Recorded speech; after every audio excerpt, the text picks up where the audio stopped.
So this is kind of an overreaching topic. How do we course correct as quickly as possible and why? And it kind of relates waterfall, Scrum, and what I would call flow with each other. So what do we mean by course correction? Well, there are a variety of lessons to be learned. Scrum compared to waterfall is fast. There's no question about it. It's a vast improvement. It's kind of generic agile and way better. But when you compare flow and Scrum together, you see Scrum injects delays into the workflow. And there's a reason for it. Sometimes the reason's good, and sometimes the reason's not good. It's important to be aware of the delays because delays create waste. So we're going to look at that and take a deeper understanding of things. So obviously, like waterfall, you're at the starting point. You've got the target. If you do it in one jump, well, by the time you get there, the target's moved. You didn't build the right thing. And now you've got more work to do because you built the wrong thing. But what's also bad is the next thing has been scheduled and they're expecting you to do that. So now what do? You've kind of messed up both this thing and the next thing, and you've got a huge amount of overloaded work. If you do it in stages, so you've got that extra work injected on other things. So that's not a good thing. And this is why we know Agile so much better. Now, what happens if you check where you are halfway? Well, you're still going to have a problem, but it's moved a little bit and you can at least target it better. Okay. The thing to notice is that as the frequency of checking goes up, the waste goes down. See, like here, I've just said, here I've said, start here halfway. Let's see where we are, reconnect. By the time we get there, the target will have moved down there, but it's less waste because we're closer to it.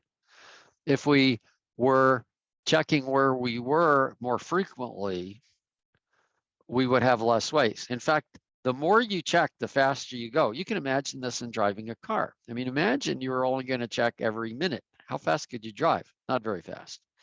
If you checked every 5 seconds, you could go faster.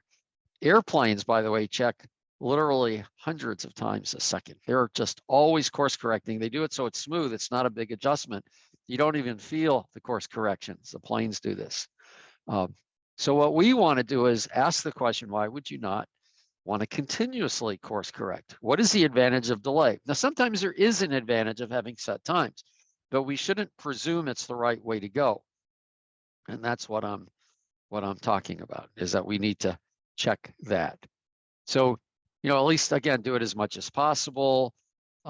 Different areas where you can course correct in kind of the Scrum world or Agile world. I call them daily huddles because somebody once mentioned that, people who have disabilities and can't stand, you don't want to call it a stand-up, so I call it a huddle. It's actually a kind of a good term, but it's kind of generic to methods. Retrospectives on your work, how often you do that, demonstrating to the customer, creating feedback on stories, features, and value delivered with MVPs or MBIs. There's really, it's useful to course correct every chance we get on all of these things. Anything short of continuous checking is going to inject delays, which injects waste, and which means you overwork people, creating multitasking and slow things down even more.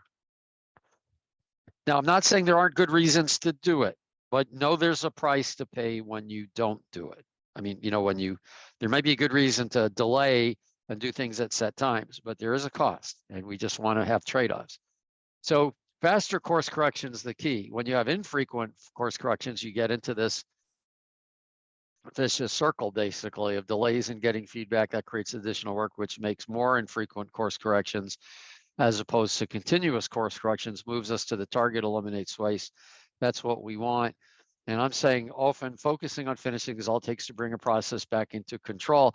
This is a little phrase of Ellie Goldratt's. He didn't say this. He said something else. He talked about small items. And I'm just kind of having a little fun with it by phrasing it differently and saying you put your picture there, meaning you should look at your own experience of when a focus on finishing, getting stuff done and getting feedback brought your process into control.